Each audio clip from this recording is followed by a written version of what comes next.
अक्सर लोग जुकाम और खांसी होते ही मेडिकल स्टोर से कफ सिरप लेकर पी लेते हैं। बच्चों को भी खांसी होने पर बिना कुछ सोचे समझे कफ सिरप पिला देते हैं, लेकिन ये कितना खतरनाक हो सकता है, ये अफ्रीकी देश गब्रिया में 66 बच्चों की मौत के बाद सामने आया है। गब्रिया में कथित तौर पर भारत में बने कफ सिरप के पीने के बाद 66 बच्चों की जान चली गई। इस घटना के बाद WHO ने भारत की मेडिकल फार्मास्यूटिकल कंपनी को कफ सिरप को लेकर चेतावनी जारी की। बिना डॉक्टर की सलाह के मेडिकल स्टोर से लेकर कफ सिरप पीना बहुत खतरनाक साबित हो सकता है। इतना ही नहीं, बड़े और बच्चों को दी जाने वाली कफ सिरप में भी काफी अंतर होता है, इसलिए सर्दी खांसी होते ही कफ सिरप ना पिएं। अगर आपको या आपके बच्चे को 5 से 7 दिन से ज्यादा सर्दी खांसी हो रही है तो डॉक्टर के पास जाएं। डायग्नोसिस के बाद डॉक्टर आपको सही कफ सिरप लिख कर देगा, वही मेडिकल स्टोर से जाकर ले। कफ सिरप में पाया जाता है कोडीन। क्या आप जानते हैं कुछ कफ सिरप यानी कि खांसी की दवाई में कोडीन मॉर्फिन नाम का केमिकल होता है जो अफीम ग्रुप का है और लंबे समय तक इसे पीने से इसका गलत असर होता है। शरीर में बार बार कोडीन जाने से यह धीमी जहर यानी कि स्लो पॉइजन जैसे काम करता है। अक्सर आपने सुना होगा कि कुछ लोग कफ सिरप को नशे की तरह यूज करते हैं, तो हाँ, आपने सही सुना है। कफ सिरप में पाए जाने वाले कोडीन लगातार पीने से इसकी लत लग जाती है और पीने के बाद जैसे ही आप इसे छोड़ने की कोशिश करते हैं तो इसकी वजह से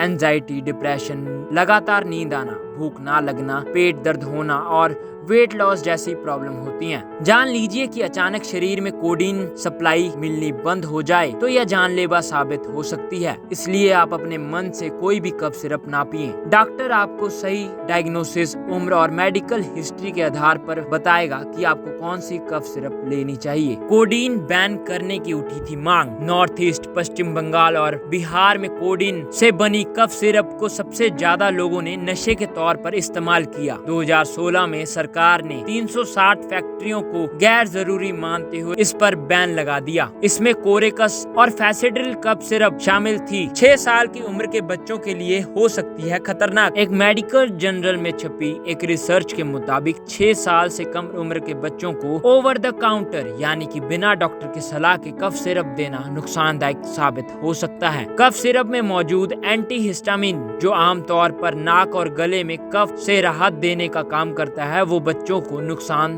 पहुंचा सकता है। बच्चों को 2 दिन में 2 चम्मच से ज्यादा कफ सिरप देने पर बहुत ज्यादा नींद आना, सांस लेने में परेशानी, उल्टी होना, हार्ट रेट बढ़ने जैसी प्रॉब्लम हो सकती हैं। बच्चों को बिना डॉक्टर की सलाह के लंबे समय तक कफ सिरप पिलाने से हार्ट, किडनी और लीवर जैसी वाइटल ऑर्गन में डैमेज होने की समस्या हो सकती है। 127 साल पहले बनी थी कफ सिरप। क्या आप जानते हैं आज से 127 साल पहले जर्मन दवा कंपनी बेयर ने पहली कफ सिरप बनाई थी जिसे वह हेरोइन ब्रांड के नाम से बेचते थे। इस कफ सिरप को उसी टीम ने बनाया था जिस टीम ने एस्पिरिन दवा बनाई। इससे पहले लोग खांसी ठीक करने के लिए अफीम की मदद लेते थे। 1958 में एक और दवा आई जिसका नाम था वन नाइट कफ सिरप। इसमें अल्कोहल, कैनाबिस, क्लोरोफॉर्म और मॉर्फिन मिलाया जाता था। इस कफ सिरप का दावा था कि आपकी खांसी यह एक रात में खत्म कर देगी। जानिए आज की कफ सिरप के बारे में। आज की कफ सिरप में DXM यानी कि यह भी अफीम से बनाया गया रसायन है। इससे दर्द में आराम नहीं मिलता लेकिन खांसी कम होती है। ज्यादा डोज लेने पर आप इसकी लत में पड़ सकते हैं। दूसरा है प्रोमिथाजिन कोडीन। इसमें बनने वाली कफ सिरप आपको सिर्फ डॉक्टर की पर्ची से ही मिल सकती है। यह भी अफीम से निकला हुआ रसायन है। यह खांसी को काफी कम करता है लेकिन यह मॉर्फिन और हेरोइन की तरह नशीला नहीं है। तीसरा है बेंजोनेट। यह एक गैर नशीला केमिकल है जिसे खांसी कम करने के लिए बेहतरीन माना जाता है, लेकिन इस रसायन से बनने वाला कफ सिरप भी डॉक्टर की प्रेस्क्रिप्शन से ही मिलता है। आपको यह जानकारी कैसी लगी कमेंट बॉक्स में जरूर बताएं और D5 चैनल हिंदी को सब्सक्राइब करना ना भूलें। ऐसी ही जानकारी लेकर मैं विभोर फिर हाजिर होऊंगा। तब तक के लिए नमस्कार।